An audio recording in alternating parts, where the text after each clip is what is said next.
So, continue to pray for my mother-in-law. She is basically the same as she was last week. She starts to have a few good days. My mother-in-law, she starts to have a few good days where she's doing a little bit better, and then she goes down again. And the doctors, they have no clue what's going on with her. They're still guessing, trying to figure out what in the world's going on. She was doing better, and they were all amazed that she was doing better and talking coherently and having conversations and eating a little bit. And then last night she went out of her head again, and they have no explanation as to what's going on. And so this time her calcium level was fine, and so they're like, we don't even know. They're still testing everything they can think of to test, but not getting anywhere. So anyway, continue to pray for her, and because I know she wishes she was back sitting in the church pew, being here. So anyone else got anything real quick while we're...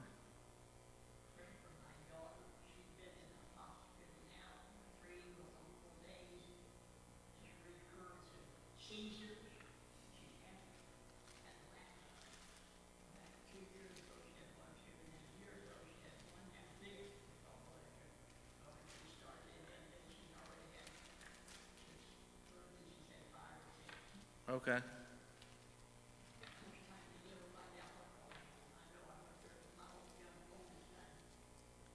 Yes, sir. All right, then. So, if you have a Bible, turn to 2 Chronicles chapter number 29.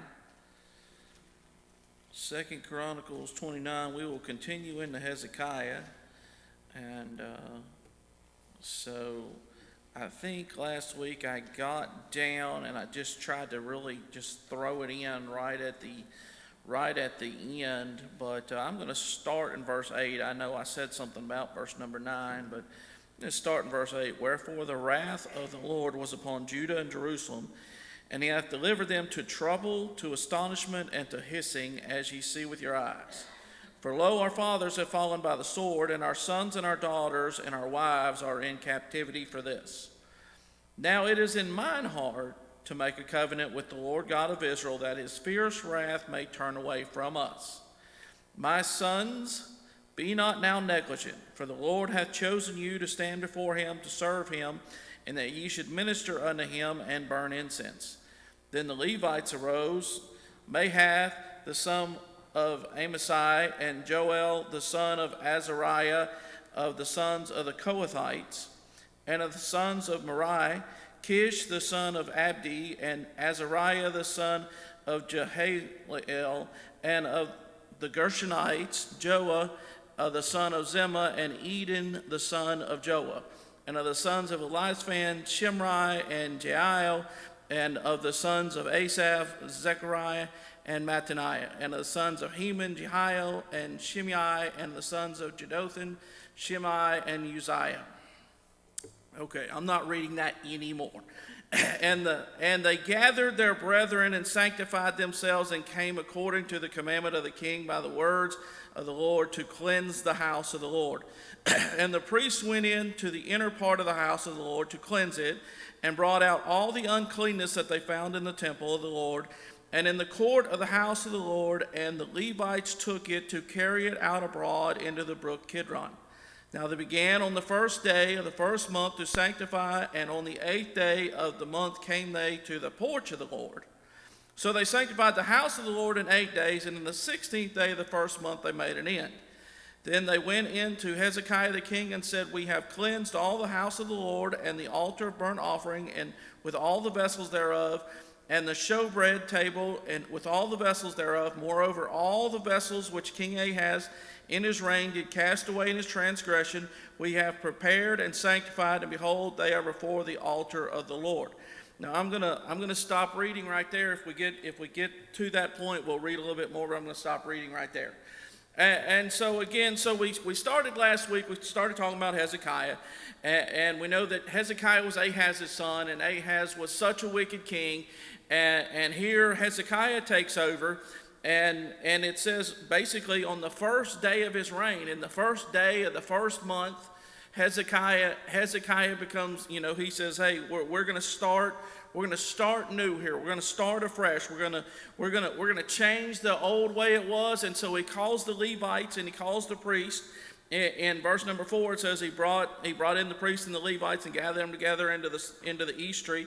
So he brings them together and he says, hey, look, things are going to be different. And my kingdom is, we're not going to run my kingdom like my dad. We talked about Ahaz, how that he was just an idolater. And he wasn't a selective idolater. Just the Bible says he would worship under every green tree. He'd worship in the high places. He caused his children to go through the fire. He even built an altar and really, tried to destroy the temple. He tried to destroy the house of the Lord. And first he brought that altar. He had that altar built and set in the temple, and then that wasn't good enough. And so then he destroyed the stuff that was in the temple, and then he shut the doors. And so now here is Hezekiah, and he's taken over, and he's like, look, we should be able to just look around and see that God has turned against us. God has turned against us, and it's not right that God has turned against us. God wants us to love him, and he's going to love us back, and God loves us, but if we're doing wrong, God is going to punish us. And not just punish us individually, but punish us as a nation. And because of my father and what he had done, God was punishing us. And so that's why he told them in verse number 8, he said, wherefore wrath? He said, wrath. The wrath of the Lord was upon Judah and Jerusalem, and he hath delivered them. God delivered them over to be defeated by their enemies. If you remember from Ahaz's day, he was fighting Israel, and he was fighting the Syrians, and then he brought in the king of Assyria, and the next thing you know, the king of Assyria wasn't helping him, and then the Philistines came, and they were taking city after city after city away from him.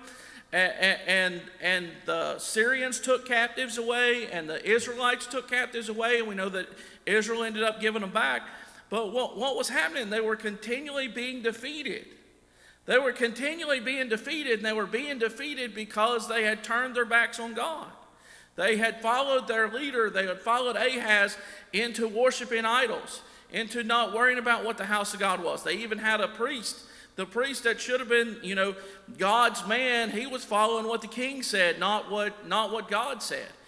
And so here's Hezekiah, and he was not, a lot of times you see when they take over, they're young men. But Hezekiah takes over, I believe he was, 20 years old, and reigned, 25 years old. He was 25 when he took over. And so he was not a young man. And so he'd looked and he'd seen how that Judah had fallen because of what his dad had done. And so he's like, look, he said, wrath, and he said, he hath delivered them to trouble, to astonishment, to hissing, as ye see with your eyes. It's not hidden from them. And he said in verse number 9, he said, for lo, our fathers have fallen by the sword. If you remember, 120,000 died in one day. One day, one single day, 120,000, not just anybody's, but valiant men. 120,000 valiant men died by the sword that day. And that's a shame, because we know that God promised to fight for Israel. How many times did God deliver Judah? How many times did God deliver Israel? And they didn't even have to lift up a sword.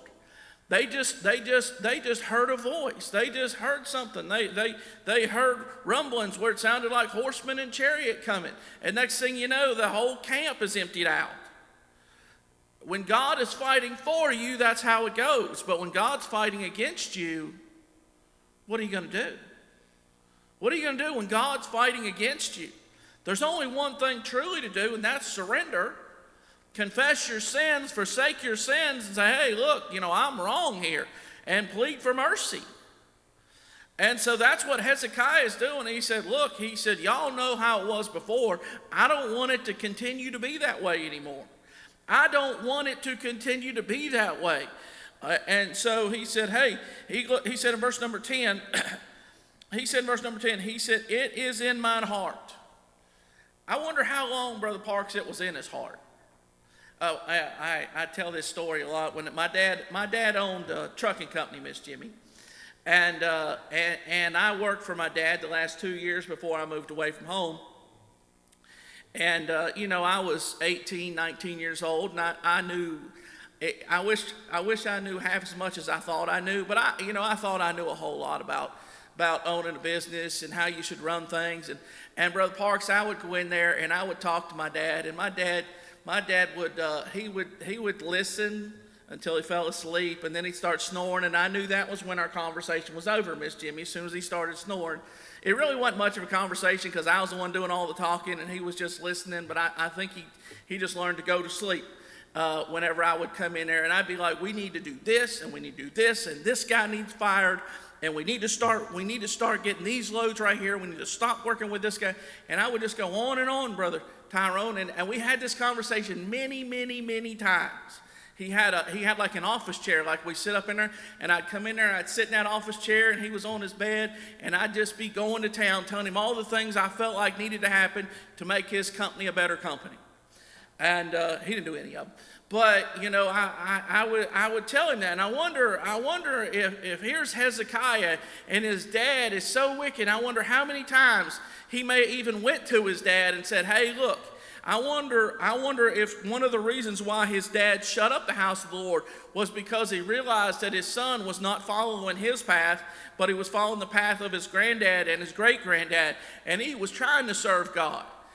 And here's Hezekiah, and he's like, hey, look, boys, he said, it's in my heart to do something about this. It's in my heart to do something about this. I thought about this, and the only thing I could compare it to is I remember whenever the first church I went to, I was a bus kid. They came, knocked on our doors. I still remember the lady that come knocked on our door. They invited us to church, Chris, and we started riding the bus. My mom and dad didn't go to church then. And so we rode the bus for a little while, and then my mom started coming, and she got saved, and my dad started coming, and he got saved, and then we rode together as a family to church. But that church, the pastor who was there resigned, and the next pastor that they brought him in under the assumption of one thing, and he got there and he was something totally different, and they were in a dilemma because some of the people liked the guy, some of them didn't, so they ended up having a church split. And so a bunch of the people left, and Brother Parks, they just kind of scattered. They at the time they didn't just go start another church. Some of them went to this church closer to where they live. Some of them went down here where they live, and so everyone was just kind of scattered. And we really didn't go anywhere. And so we'd gotten out of church, and I remember Brother Fitzwater coming to my house. And we had some it was teal green carpet. It was some ugly carpet. Sorry, Mom, if you're listening, but that was some ugly carpet. We had this green carpet, and I still remember Brother Fitzwater coming in. And Brother Fitzwater was one of the best Christians I ever knew. And he come in, and he had such a burden for the community. It wasn't just, hey, we need to be back in church. We all need to be back in church together. It was a burden for the whole community up there, Brother Parks. And he went around and he visited all of those people that had left. He went and visited, and he said, look, it's in my heart that we should have a church up here again. We should have a Baptist church that believes right, that believes in holiness, that believes in separation, that believes in all these things. And he came to our house and stood right there in our living room and prayed with my dad and asked my dad, hey, if we start this church, will you come to this church? And so, Chris, he went around to all those people, and they started the church that you've been to. It wasn't started there. It was started somewhere else, but the church that you've been to.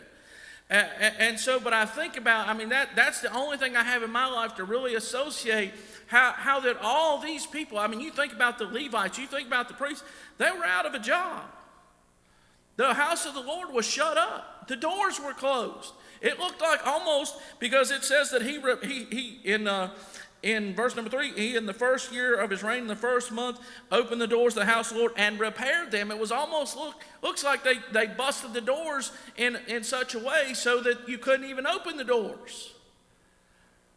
And so these guys were out of a job. And what do? You know, I mean, as soon as it happens, you just start everyone just starts going their own way. Everyone just starts going their own way and doing their thing. And so here he gets them together, and he gets them together, and you're going to see he didn't even get them all together. But he got enough of them together. He got enough of them together. And he said, look, he said, it's in my heart. He said, it's in my heart that we do this right here. It's in my heart that we make a covenant. Not just that we do it, but we make a covenant. Hey, let's make us a binding agreement. Let's make a binding agreement. This is the covenant right here that we're going to make with God, that we're changing this stuff. We're not going to act like the previous priest acted. We're not going to act like the previous king acted. We're going to change how things are going around here. And we're serious about it. And we're not just going to say, well, you know, let's just see what happens. We'll do a little bit, and if people start coming back, we'll keep going. I mean, you see that a lot of times where people are kind of floating out stuff, and they're like, well, you know, I want to start this business, and so what I'll do is I'll make a little bit of the product, and if the product sells, then, you know, then I'll build more product. But if it doesn't sell, then, you know, it's not that big a deal. No, Hezekiah said, we're going in with our whole heart right away. We're going all the way in right away. We're making a covenant. We're making a covenant with God. We're making a covenant with God to say, hey, look, this is not going to be this way anymore. We're going to change. We're going back to the old ways.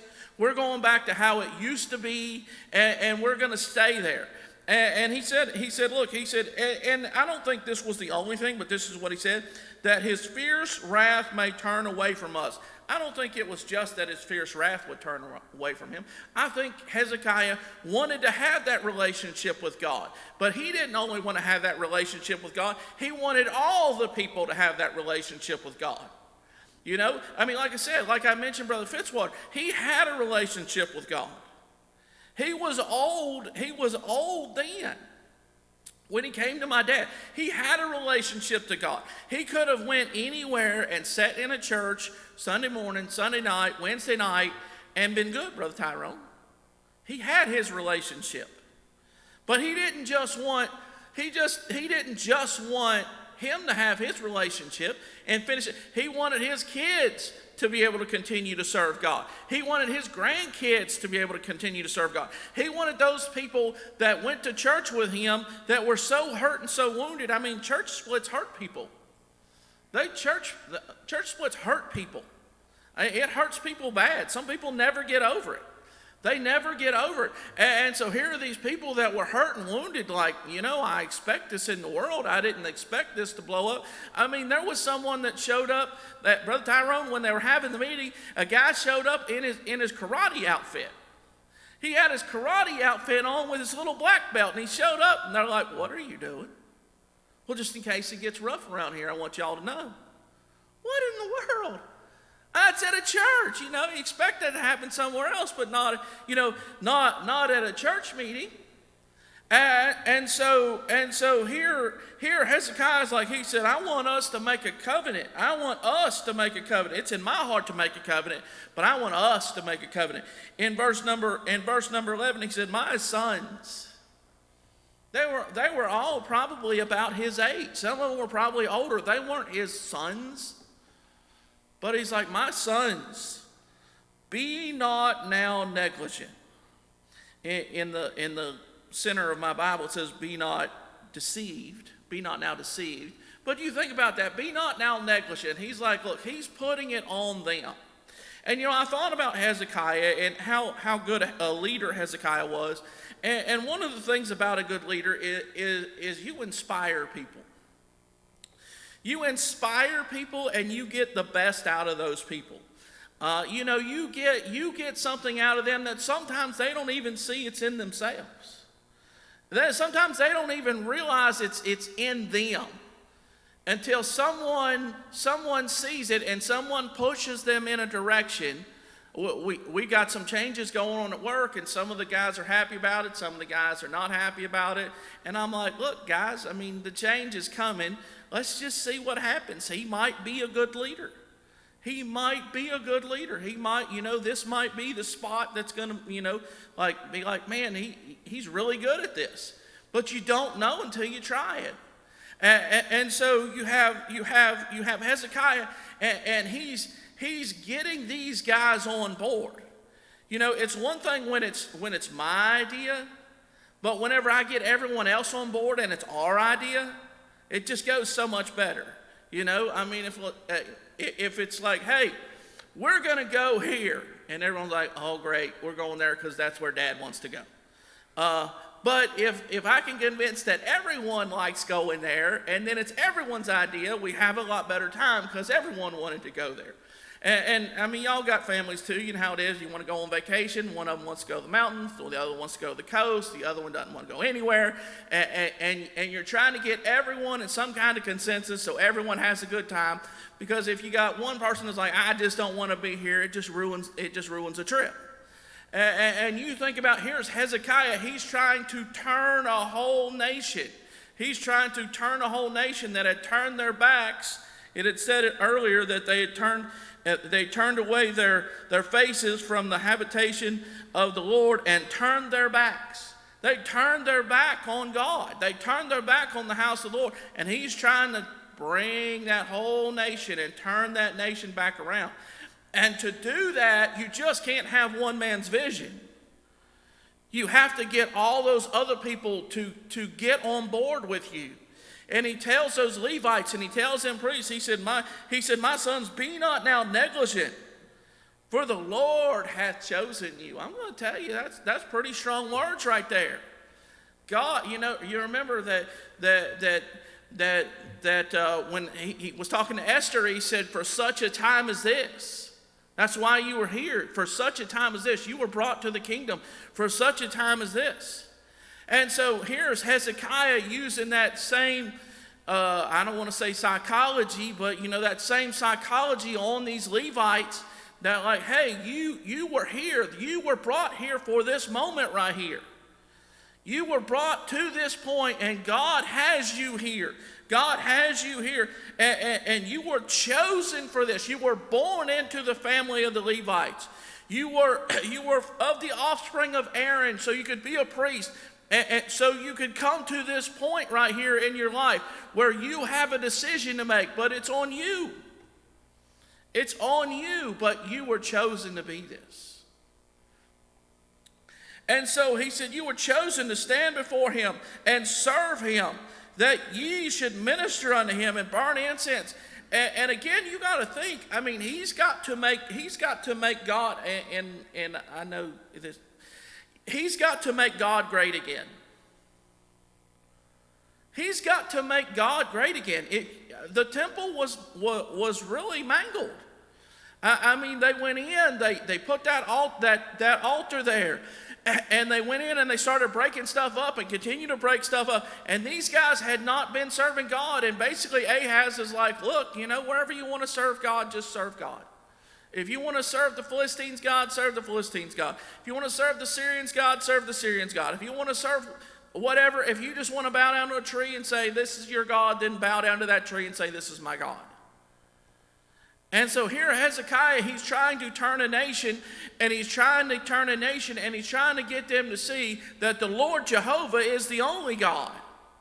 And he's trying to make God great again in their eyes. We talked about it last week, how that people are fickle. They're fickle, and you invite them to a place that's a dump. He couldn't just say, all right, we're going into the temple right away. They had to clean that place up first. They had to clean that place up first. They had to put all that stuff in order first. There had to be, the awe moment when they walked back in and they remembered the temple as it was destroyed, and they walked back in and say, this is what it was supposed to look like. This is what it's supposed to look like. This is how serious it was really supposed to be. And bring the, I want to say, the awe back to God. Not just any God, any place, any time. No. He needed to turn them, and he challenges those Levites and those priests to say, hey, look, you've got a job to do. You've got a job to do. God chose you for this moment. This moment, he chose you for this moment. And I'm not going to read them names again. Them names are hard to read. But you see, I mean, here are all of these people of different families. Brother Parks, it looks like, I mean, he must have known, all right, boys, I just want y'all to know that I'm depending on you. Whenever my dad goes away, whenever my dad passes away, whenever that time is, and I become king, we're going to make some changes, and I want you, and I want you, and I want you, and I want you. And he just went around to those guys and said, hey, I want you guys. I know it's rough right now. I know y'all got nothing going on. You got nothing to do. You're not getting paid because that's how y'all got paid. It was through your service of the Lord. But we are going to change this. And so right off the bat, here are these people that have been sitting in the wings. They've been sitting in the wings, and they're sitting there and they're watching their nation be destroyed by the God that they want to serve, because the nation, the king, and the people have turned their backs on the God that they so want to serve.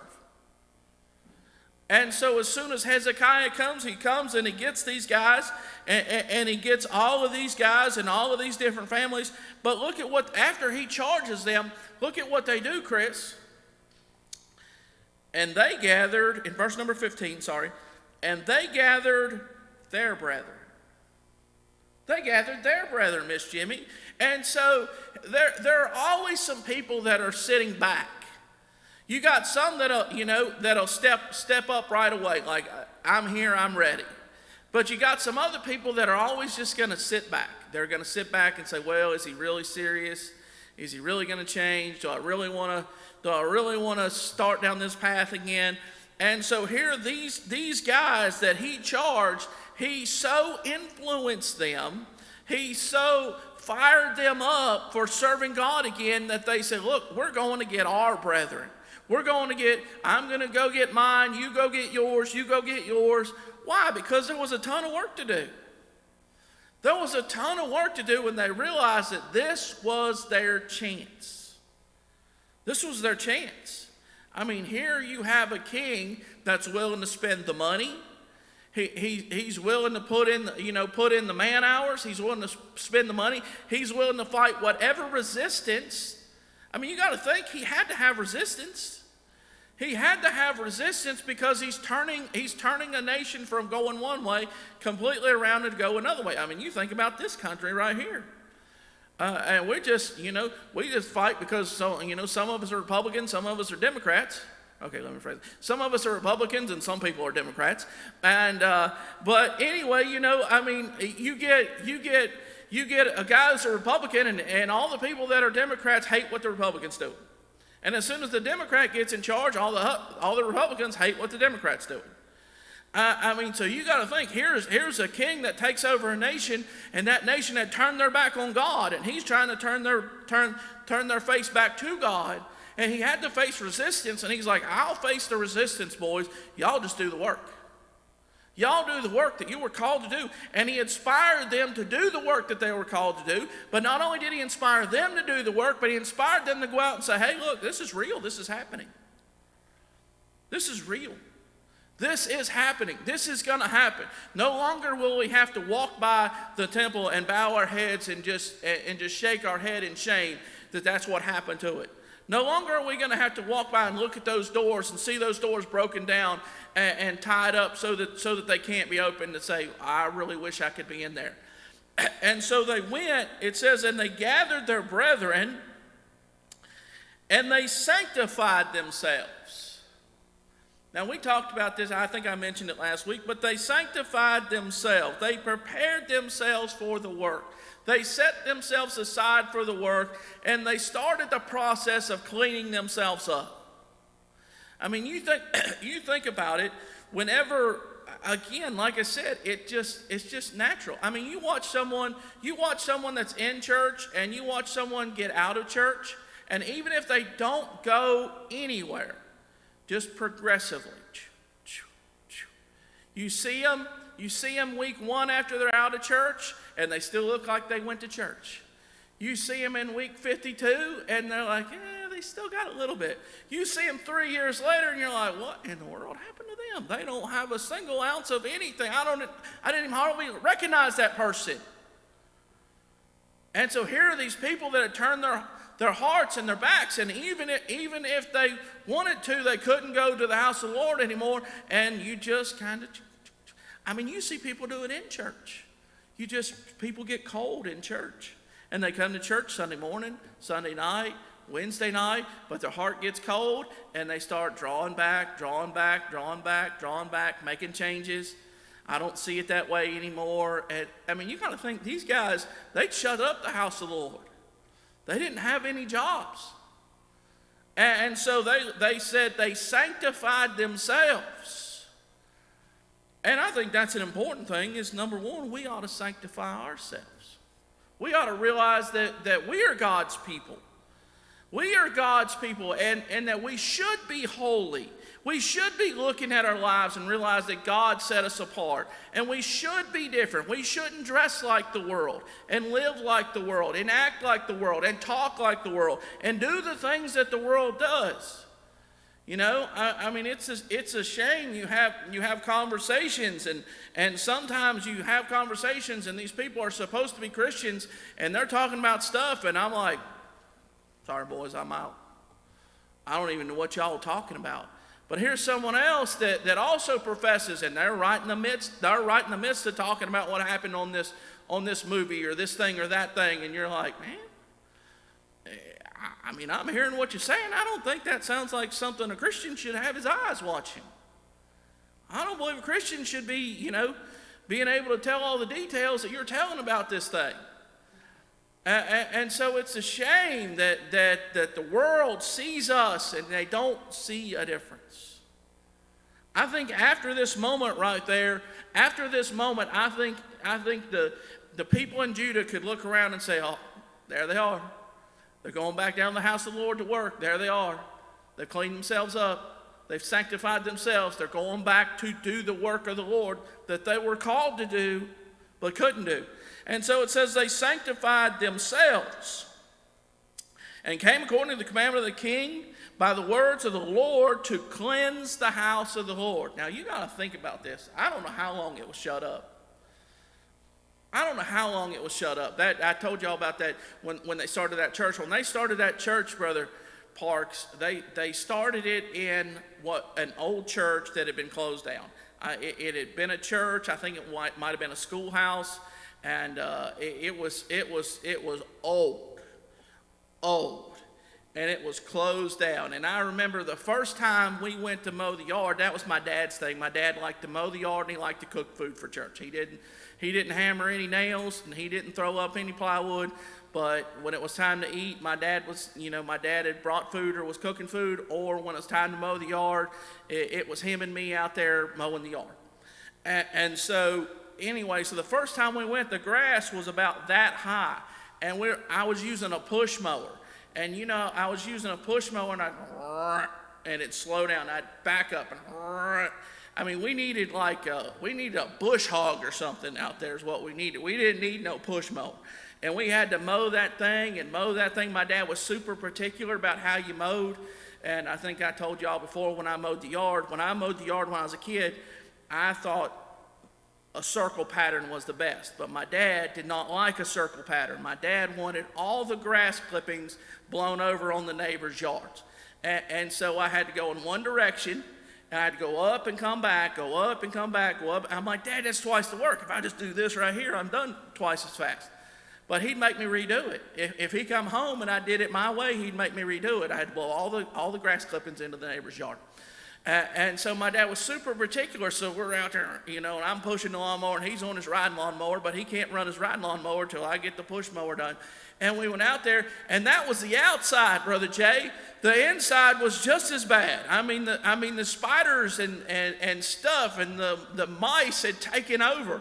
And this was this old church probably built in the early 1900s. And we're like 1990 now, and this church has been shut up for years. And it was terrible. And it took forever for them to get it cleaned up enough and get the smell out of it. Because it was awful. And so here these guys, it's their job to get this temple back to where when you walk in, you're like, this is a beautiful place. This is where God resides. And I can see it. I can see this is where God resides. Ahaz had so destroyed it where no one would walk in and say, looks like God lives here. Looks like God lives here. The statement, cleanliness is next to godliness. Most teenage boys, have no godliness if you've ever been to their bedroom. You know what I mean? You walk in, you're like, what in the world happened here? And so my boys figured out that we don't look if we kind of look in the room, but we don't look in the closet. So I went up there the other day. Adrian's like, what are you doing? I said, I just want to look in his closet. And it was a war zone. It was a war zone. And so anyway, that's what they walked in. These Levites and these priests walked into what would almost look like a war zone because of what Ahaz had done as he, to basically defy God. If you remember, the Bible says that he was that Ahaz because whenever he got under pressure, instead of repenting and turning towards God, what did he do? He did more. He did more to defy God. He did more to reject God. And so here these guys come in and they went and they go into the house of the Lord. And it says in verse 16, the priests went into the inner part of the house of the Lord to cleanse it and brought out all the uncleanness that they found in the temple of the Lord into the court. So here the priests go in and they just start cleaning. They start cleaning, they're like, this has got to go, this has got to go, this has got to go, this has nothing to do with God right here. And again, like I said, imagine this place. Imagine this place if this place had been forsaken. Have you ever been in, we used to call them haunted houses. They weren't haunted houses, but it was just a house that had been shut up for a while. They had a couple of them. They had a couple of them where I lived. One of them was right across the road from the Hex, which was a department store, and then another one was out on another road, and one of the older girls in our church took us to that one house one time. And you go in there, and Brother Jay, why do people feel the need to bust the windows out of a shut up house? I do not understand why it's so wonderful to bust a window out of a shut up house. But you ever go to a shut-up house and they have broken all the windows out of that thing. They've broken the windows out of it, and so the rain's getting in, and then, I don't know where these people get all their spray paint, but they get spray paint, and they're spray painting stuff all over, and you got to think, they didn't have spray paint back then, but whatever they could to desecrate that house, they did it. And so now these priests have to come in, and they have to clean all of this mess up. And it says in verse number 17, they began on the first day of the first month to sanctify. And again, I want us to notice that they didn't waste any time either. They didn't waste any time. When Hezekiah in the first year, in verse number 3, he is in the first year of his reign, in the first month, opened the doors of the house of the Lord and repaired them. They didn't waste any time. He had a conversation. There's work to be done. They didn't say, well, let's pray about it. Let's just pray about it. Maybe it was shut down for a reason. Maybe God wanted it shut down. Maybe God, not only did he forsake us, but he forsook his temple. They didn't say any of that. They said, all right, let's get to work. And immediately they got to work. They got to work. And it says the first day of the first month, and so it took them 8 days to get the inner part cleaned out. 8 days of going in there and working, and you got multiple guys in there tearing stuff out and picking stuff up and bringing stuff out, and they bring them out to the Levites, and the Levites are like, what are we going to do with this trash? And so they take it to the brook Kidron. It looks like they just take it out and they're like, throw it in the river. Let's throw it in the river. We don't want it. We're going to get rid of it. Later, I think Josiah, he burns a lot of that stuff. He's like, we're going to burn it, and we're going to spread it out so that it can't be reclaimed. But they take it to the brook Kidron, and it says, now they began on the first day of the first month to sanctify, and on the 8th day of the month came they to the porch of the Lord. So they sanctified the house of the Lord in 8 days, and in the 16th day of the first month they made an end. So it was 8 days inside, and then 8 days on the outside.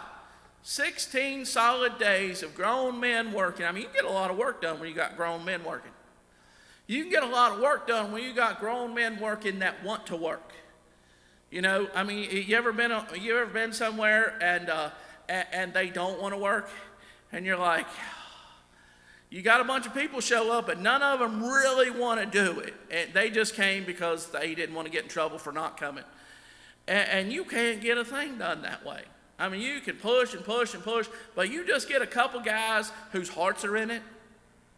You get a couple guys whose hearts are in it, and it's amazing the work you can get done when you just have a few guys with their hearts in it.